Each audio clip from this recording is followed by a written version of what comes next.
Sari blouse එකකට හරි ගවුමකට හරි කොහොමරි ඇඳුමක් මහන්න අවශ්‍ය මූලික කොටස මේ ඉනෙන් උඩ ටික තමයි ඉස්සෙල්ලාම මහන්න යන්නේ. අපි ඉස්සෙල්ලාම රූප සටහන කඳ ඉනෙන් උඩ කඳ කොටස ඇඳගමු. මේ කර ඊට පස්සේ උරහිස් දෙක ඊට පස්සේ අත්කට ඊට පස්සේ අපිට අතක් ඇඳ ගන්නවා. ඉස්සෙල්ලාම මාන ටික ඊට පස්සේ ඔන්න ඕක තමයි අපේ මූලික කොටස. මේ ඉස්සරහ මේක පිටිපස්සේ කර ටිකක් අපි මහන්නේ ඉස්සෙල්ලාම බෙල්ලටම කරවල් කපන්න ඩිසයින් කරන්නේ මුකුත් කරන්නේ නැහැ. ඉස්සෙල්ලාම ටික තමයි මේ. මම හිතන්නේ ඔය ක්‍රමේ හොඳයි.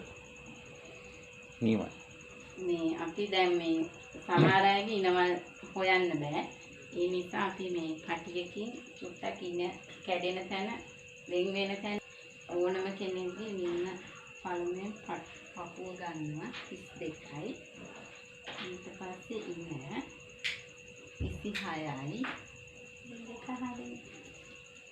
උරහිස ගන්නකොට මේ ඉවර වෙන තැන මේ මෙන්න මේ විදිහට තියලා ගත්තම හරි. මෙයාගේ උරහිස 13මාරයි. පිටිපස්සෙන් ගන්න ඕනද අම්මා? නෑ.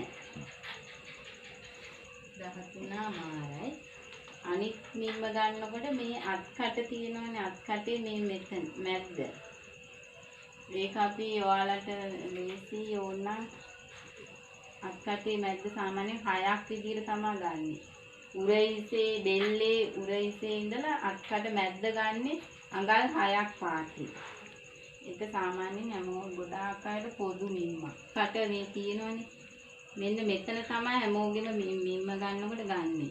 ඒක අපි සාමාන්‍යයෙන් මේ විදිහට මැනලා අඟල් 6ක් පාටට මැනලා ලකුණු කරගෙන එහෙම ගන්නත් පුළුවන්. එහෙම ගන්න. හරියට අත්කටේ ඉර ළඟට ගන්නවා. එතකොට අම්මා දැන් ඔය අඟල් 6 කියන නිසා මම අහන්නේ. අඟල් 6 කියන එක ලොකුත් කෙනෙකුට හරියනවද? ඔව් ඒක සාමාන්‍ය පොදු මිම්මක්. පොදු මිම්ම. ගොඩාක් උස මහත කෙනෙක්ට වෙනස් වෙනවා. එහෙම වුණොත් මෙහෙම තියලා එයාගේ අත්කටත් එක්ක බලලා මැනලා තමයි ගන්න. මේ කට්ට ළඟට බෙල්ල. ඒ කියන්නේ බෙල්ල යට තියෙන ඊළෑටේ උඩ තියෙන. ඒක ගත්තම හරි. මේ උරහිසේ හරියට බලලා ඒක ගන්න පුළුවන් බබාලගේ. කාර එතකොට 3යි වෙන්නේ ඒක නෑ. තව චුට්ටක් කියන්න එපා මොකද ඊළඟ ස්ටෙප් එක දැන් බබාලගේ එතන ඉඳන් ඉර ඇටයට ගන්න පුළුවන් කියන්නේ ලොකු අයගේ එක වෙනස් වෙනවද? නෑ ඉතින් ඒගොල්ලන්ගේ මැනලානේ ගන්නෙ. ඒ හින්දා වෙනසක් වෙන්නේ නැහැ. මේ මිවි වෙනස් වෙනවා. වෙනවා නමුත් අර එකකට වෙනස් වෙනවා. කියන්නේ පොඩි අයගේ සාමාන්‍යයෙන් අඟල් 3ක් විතර වගේ එතන පරතරේ තියෙන නැත්තම් කෙනායි කෙනාට වෙනස් වෙනවද? වෙනස් වෙනවා. හා. ඒවා මැනලම ගන්න ඕනේ. හරි ඊළඟට අපි උරහිසත් හරි ඒක හරිනේ කරක් ලක්ෂණ කරගත්තානේ. දැන් පපුව මැද්ද.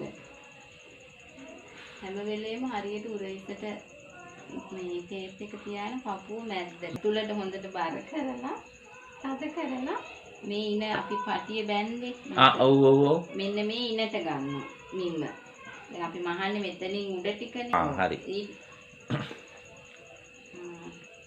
ඉනට උස ගත්තා. දැන් අපි අත මේ මූලික එකින්ද අපි මේ අත දිගෙන් භාගෙ ගමු. වැලමිටේ ඉඳලා සාමාන්‍ය ගන්නට 6මාරක්. ඒ කියන්නේ මේ දෝණිගේ ආවේ 6මාරයි. ඔව් ඒකෙත් දැන් අර මේක ඉගෙන ගන්න මහන එක මූලික එකනේ. ඒ හින්දා Tamanට ඕන විදිහකට ගන්න පුළුවන්. දිගාටක් ඕන දිගාට පොඩියද ඉස්සලා මූලික අත මහන වෙදී. දැන් අම්මා දැන් හිතන් ඉන්නේ අම්මාට ආයේ නිවාඩු හම්බෙච්ච වෙලාවක ඊළඟට මේක කරලා ඊළඟ ස්ටෙප් එක කියලා දෙනවා කියලාද කියන්නේ? ඔව්. හරි. ඔව් ඒක තමයි. නෑ හයියෙන් කතා කරන්න එහෙම වැරදුනාට කමක් නෑ. එහෙම වුත් නෑ අපි සාමාන්‍ය විදිහට මේක නිකන් අපි කතා බහ කරන විදිහට කරමු. ඒක මේ ප්‍රොෆෙෂනල් විදිහට අර එහෙම එකක් නෙමෙයි. ඔයා එහෙම ප්‍රශ්නයක් නෑ. හරි. මේ ටික හරියට මාගත්ත කියන්නේ සුදු ගවුම් ඕනම එකක්. ඒ කියන්නේ පහන්ති වලට අන්නේ නේවා ඕන එකක් මහ ගන්න පුළුවන්. අත වට ගත්තේ නෑ. අත වටේ 10යි. දැන් අපි පිටිපැත්ත ගන්නවා. හැරින්න ළමයා කොණ්ඩේ කොට ළමයා පිටිපස්සේ කාර සාමාන්‍යයෙන් අඟල තමයි කියන්නේ. නැති පොඩි කෙනෙක් ඉන්න ඉතින් මේ ඔව් අපිට පේන්නේ එහෙම තමයි. උනාට මෙයා ලොකුයි. හරි. ඊට පස්සේ මේ මිම්ම ඉන කැඩෙන තැන ඉස්සරහා ඉන ටිකක් පාටයි. පිටිපස්සේ ඉන මේ ඕනම කෙනෙක්ගේ කොටයි.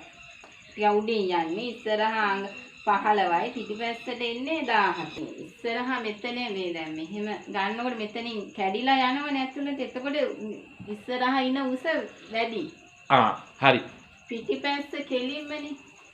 මෙහෙමනේ එන්නේ. ඒක නිසා කොටයි. හරි. දැන් අපිට අර වගේම පිටිපස්සේ මේ හරස් මිම්ම ගන්න ඕනේ. මේ දෙක තමයි ගොඩක්ම වැදගත්. ඕක අප්සෙට් ගියාම දරාර කිහිල්ලයට තද වෙනවා වගේ ප්‍රශ්නේ එන්නේ. ඔව් ඒව වෙනවා රැලි වැටෙනවා අත්කටවල් වල එහෙම වෙනවා. මේ මෙහෙම මැනලා ගන්න කියන්නේ කිව්වොත් ඕක මේ සමහර අයට කරදරයි. හරි ඔයා කරන විදියට කියන්නේ. ඔව් මෙහෙම දැන් බැලුවම පේනවනේ. එතකොට මෙහෙම අත මෙතන ඉවර වෙන තැන. මෙන්න මේ එබෙන තැන මේ. අන්න එතනට තියලා ඔහොම කරාම මේ ඒ දෙක අතරට ගත්තම හරි. අපි ඉස්සල්ලාම ගත්තේ මෙන්න පපුව වට ප්‍රමාණය. මේ තියෙන්නේ වට ප්‍රමාණය 32යි. ඊළඟට ඉන. මේ තියෙන්නේ ඉන 26යි. ඊළඟට උරහිස් දෙක. මේ ඇඳලා තියෙන උරහිස. මේ ඉරේ පෙන්නන තියෙන්නේ 13මාරයි. ඊළඟට මේ අක්කටවල් දෙක අතර මෙන්න. මේ තියෙන්නේ මෙන්න 11යි. ඊට පස්සේ උස. උරහිසේ ඉඳලා පපුව මැදට 8මාරයි. අපි ඒක ඉරි කොටස් වලින් පෙන්නන තියෙනවා. 1යි. යටට 12මාර. මේ යට ටිකට ඊට පස්සේ ඉන්නට 15මාරයි. ඊට පස්සේ අත මේ අතේ දිග මෙහෙම පෙන්නන්න තියෙන. එතකොට 6මාරයි. ඔයාලට මෙහෙම පෙන්නන්න. එතකොට බබාට ඕන ඩිසයින් එක මෙහෙම ඇඳ ගන්නවා. ඇඳගෙන ඉවරලා ඇඟෙන් මිම් අරගෙන ඒ අවශ්‍ය තැනට ලියා ගන්න. එතකොට ලේසි. අත දිග ඊට පස්සේ අත වට මෙතන අත වට අත දිග. ඊමසේ කර මෙතන ඉඳලා මෙතනට මේ තියෙන කර ඇඳපු කරේ ප්‍රමාණය 3යි. ඊට පිටිපස්සේ උස මේ තියෙන මේ ඉරෙන් පෙන්නලා තියෙන 14යි. මෙතන ඉඳලා මෙතන. අත් කටවල් දෙක පිටිපස්සේ මේ තියෙන්නේ 13යි. පිටිපස්සේ කර මෙයා පොඩි හින්දා අඟලකට ගත්තා. අඟලයි. ඒක ටේප් එක තියලා බැලුවම සාමාන්‍ය තේරෙනවා අඟලක් වගේ තමයි. තව එකක් අමතක වුණා. අපිට ඕනේ මේ පරතරය. මේ එතන පරතරය ඕනේ. මම ඒක ලේසියට මම සාමාන්‍ය ලකුණු කරගන්නේ මෙහෙම දාලා මේ දෙකේ අතර පරතරය කියලා. මේක මේ මං හදාගත්ත ක්‍රමයක් කෙටියෙන් ලේසියට පහසුයි. ඒක ටික දවසක් යනකොට අනිත් ඒවාට තේරෙනවා. මේ පරතරය අපි මැන ගන්න. ඕම තියලා මම ඉන්නේ හොඳයි. හොඳට පේනවද? මෙයාට 6යි. මේ පේනවනේ ඒක. හරි. මේ තියෙන්නේ ඒක ලකුණු කරගත්ත එක. ඒක ඉතින් මේ රූප සටහනට ඕන නම් හොඳට ඇඳලා ලකුණු කරලා පෙන්නන්න. නෑ කමන්නේ. ඒක තේරුණා. මටත් තේරුණා. ටික තේරුණා. මට තේරුණා. හරි මේ තමයි මූලික කොටස. මේකෙන් ඕනම ඇඳුමක් මහන්න පුළුවන්. හරි. දැන් අපි ඊළඟට පෙන්නමු ඊළඟ වීඩියෝ එකකින්දී පෙන්නමු කපන ක්‍රමයේ. මේකම කපන ක්‍රමයේ. ඔයා ගාව දැන් කපන්න රෙදි තියනවද? හරි. අපි ඊළඟ වීඩියෝ එකෙන් කපන විදිය ගමු. එතකොට අපි නැවත වරක් මේස උඩ තියලත් අපි ඕක පෙන්නුවා. මොකද මෙතන ඉලක්කම් ටික පොඩ්ඩක් පේනවා මදි. අපි එහෙම කරමු. හරි. යාළුවනේ ඔන්න එහෙනම් වැඩේ පටන් ගත්තා. subscribe කරන්න, bell icon click කරන්න, like කරන්න, comment කරන්න, share කරන්න.